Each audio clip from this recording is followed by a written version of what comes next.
I can't believe it's been over 2 years since we did our talking segment, my take on.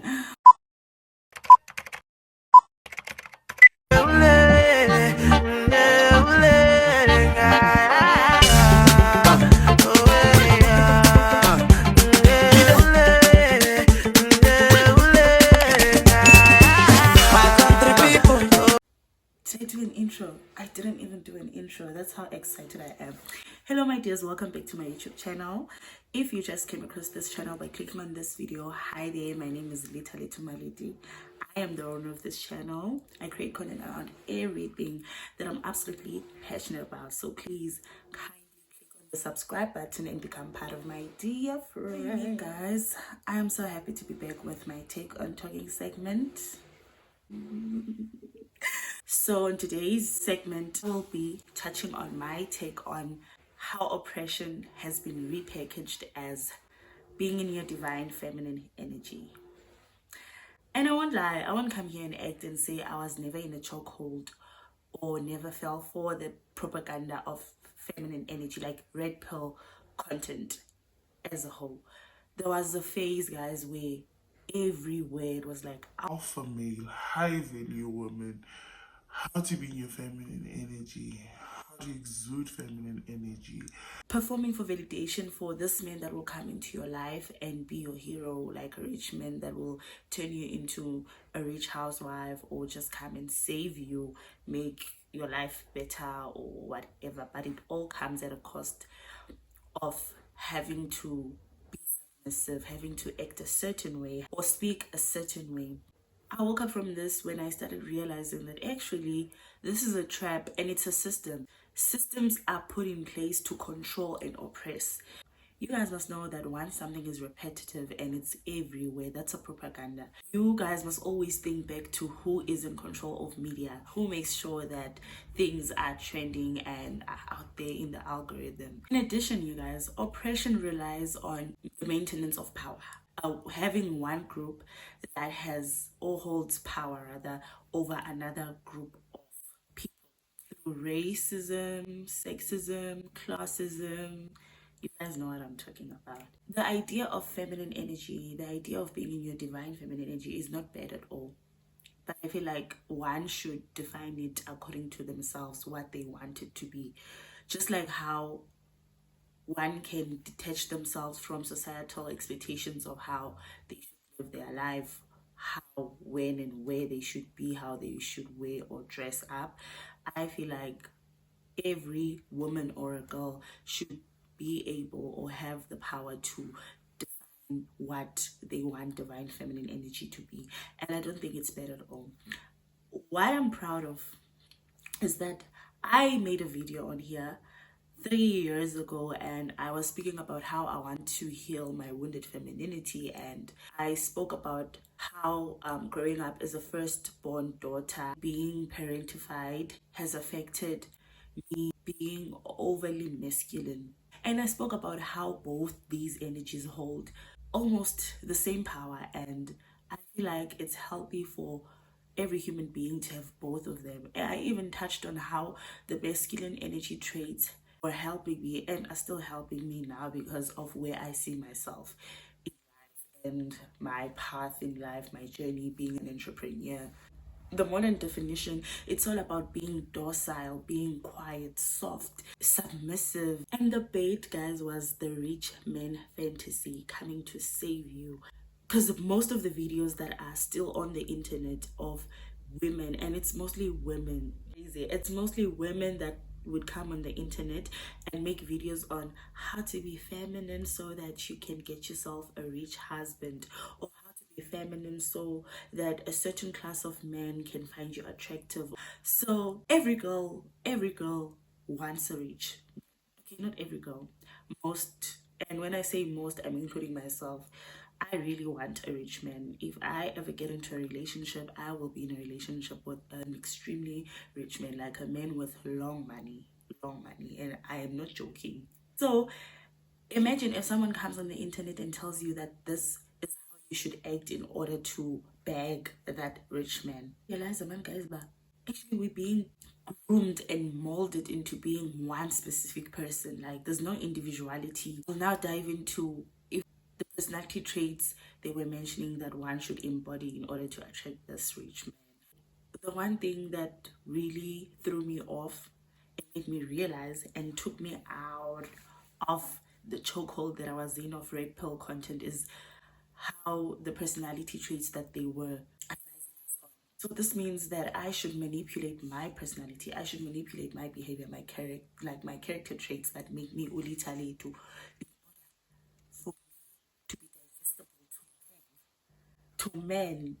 I this also came with I guys, I'm not disputing the fact that there really are some women or girls who are extremely quiet, soft spoken, can be bratty. Now, I am not that girl because those advice were telling us that you should let a man lead. You shouldn't solve your own problems. You can't make more money. Most of them will also like say or strive to be a boss babe and then expect to have a rich man that will come and save you. This means I should also like dumb myself down and I should settle. Another thing, I've changed my mind about marriage as well. I always was a person who romanticized the idea of marriage, like a healthy marriage. And I even thought that I would get married very early. I thought by 23 I would get married. And the reason I wanted to get married early is because I've always known, guys, but I'm going far in life and I'm a trailblazer.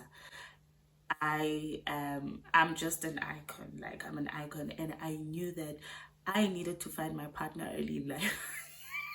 It's crazy, but guys, it made sense to me at the time. Listen to my reason. It was like I need to find my partner early so that we can grow together and they can find me while I'm still starting out and establishing myself so that it doesn't get difficult for me as I grow in my career, like as I grow my wealth. They need to find me early and then so that sikhule sobabini. I am also happy that I didn't get married. And now I've changed my mind about it. I haven't been in an exclusive relationship in over 6 years. I've been dating men. So every time, like every engagement I have, I would hear how men speak of marriage. I would hear what ideas and a POV on what a woman should be or a wife should be rather. So I was like, okay, Diabona, and this is not for me. At some point, guys, when I was romanticizing about the idea of marriage, I would even think about, hey, I shouldn't do too much. This means I shouldn't do too much because I can hear how these men speak and I can see how they act and I can see how men really cannot handle an extremely successful. Very rare where you would find a man that's able, like a man who's comfortable in his masculinity and is able to handle a woman that is. And guys, when I talk about these women, like I would refer to Boz. Do you guys know Boz? She was part of the cast of Real Housewives of Beverly Hills and your likes of Bonang Mateba, like these strong. And what I like about Bonang Mateba, Bonang never conformed, guys. She's loud. She laughs loudly. She's girly. She dresses nicely. And I don't know how to explain it, guys, but like she has autonomy over her life. Even Boz is a typical black African woman as much as she's in America. Like she didn't turn into an American and she's bold even in how she dresses. Realized even in the standards of body image, like health wise and fitness. Guys, like when we really, really honestly look at the things of BMI and the standard like of saying if you are above a certain number then you are obese or overweight. It doesn't make sense for a big bone structured African person. For instance, me, guys, I have big calves. I have a round body, like I have curves for days and everything of mine is meant to be big. I'm not fat or being fat or just, I am talking about my structure. And according to what the BMI says, that like the BMI rules, I should weigh 62 kilograms. Do you guys know what 62 kilograms looks like? It's so impossible for me. The smallest weight I was 68, and I will show you guys a picture of how 68 kilograms looks on me. You guys will see why I'm saying 62 kilograms is unrealistic for me. So I feel like, guys, those are even European health standards. The standards are for what? White people. Even the beauty standards, guys. The dress code, guys. Hayi ke sekuthiwa ngoku kunxitywa only neutral colors. You wear the old money aesthetic. And I was in a chokehold nalapho. The old money aesthetic, the clean girl aesthetic, like clean, soft, glam makeup.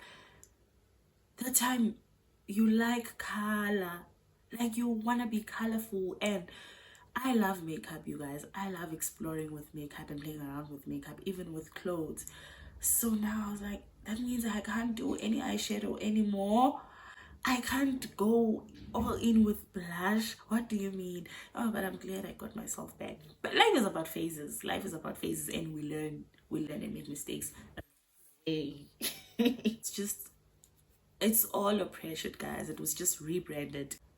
And the fact that everything is all for men, you guys. And you didn't turn it off. Everything was for men. I am one of those people that are always told, stop frowning, smile more so that you become approachable. I don't frown, but I won't walk around smiling. The people that know me or people that have approached me know that I am a warm person. But now, guys, I am not those guys. Like now, I'm not bratty. I'm not soft voice. I am loud. I laugh out loud. I'm very strict. Another thing, guys, that woke me up was, okay, they would say that if you look at why the marriages of our grandparents, like, or our forefathers, were successful or healthy and lasted longer, is because the grandmothers or the women back then, they understood the principle of being feminine and being submissive and compliant to their husbands. And my question was then, why would the same women preach independence to their daughters and tell them things? You need to make sure you get educated, you need to make sure you have your own life and you're an individual. Surely those women knew what they were talking about, and they knew exactly the reason behind them telling their daughters, like our moms now, over their lives. So I was just like, siskemesi and kuphuma kwami. Ndaphuma kanjalo, guys, and decided that, you guys know, on this channel I change my mind almost every day. So for now, I'm saying I have thrown away the idea of marriage and kids, and I'm just on the mode of building my career and building, like, just becoming the person I always wanted to be. Because even as a kid, you guys, my grandmother used to buy me a lot of toys, right? The tea sets that you can play with. And I never enjoyed playing with dolls. Surprisingly, I never enjoyed playing with dolls. However, I enjoyed, like, the tea set stuff. And I remember I had an aunt who was a domestic worker working for this other white lady who gave her all her old makeup and, like, lip glosses, lipsticks. I was very young, guys. I'm sure it was before I even turned 8 years. And she brought that plastic for me because I always loved beauty. Guys, I felt like I felt like a child in a toy store. And even at school, guys, we started, I don't know if you guys remember, but Nandili 2000, I was born in 2001. So in primary, around grade 4, grade 5, that was in 2010, 2011, we were taught to make vision boards. Okay, the schools that I went to, we dealt with making vision boards a lot. And in all my vision boards, I always put, like, women in suits, women in offices carrying briefcases, and I would put houses. I never put a wedding dress. You know how girls would put a wedding dress? Like, I remember some of my friends would put wedding dresses there. However, because of indoctrination, I grew up, and as a teenager, in my head, without anyone telling me that you need to get married or whatever, I saw, okay, as a girl, you should aspire to get married one day. You should aspire to have kids. I'm saying this to say I never wanted kids, but because I got indoctrinated into the systems of the world, I was like, okay, if I want to get married, that means by virtue of getting married, I need to birth kids. But now I'm like, okay, I'm not so kids are out of the picture. Kids are out of the picture between now, especially for now, up until 15 years later, maybe. I just want to enjoy my money, to enjoy my life, continuously change my mind and change places to stay, like have autonomy over my life, having the freedom of choice and freedom of movement. You guys already know that I'm a nomadic person. I can't stay in one place. I'm sure this year my brain is gonna feel overstimulated or feel like something is wrong, because why are we in the same place for so long? Why are we in the same place for so long? Guys, the last time I spent almost 6 months plus in one place, it was back in 2019. Ever since then, guys, I've been moving around a lot. So I'm thinking, even if I have a child now, I have to consider a lot and I have to think about a lot. And guys, I'm too selfish and self-centered. I think even with men, my problem with even getting into a relationship, my life is so beautiful, fulfilling, and so romantic, to a point where, how do I share this part, or how do I share this with a man? How do I share it? I don't want to share it with a man. Already I'm sharing it with my friends who are reciprocating everything back, and yes, guys, this is 18 million. So yeah, guys, that's basically what I wanted to talk about today. I was overthinking it because I was thinking of how I needed to beat my face, look pretty or whatever. And I'm like, you know what, girl, just sit down and talk. I hope you guys enjoyed this talk, and let me know what your thoughts are in the comment section. I'll see you guys in my next video. I love you guys so much. Bye.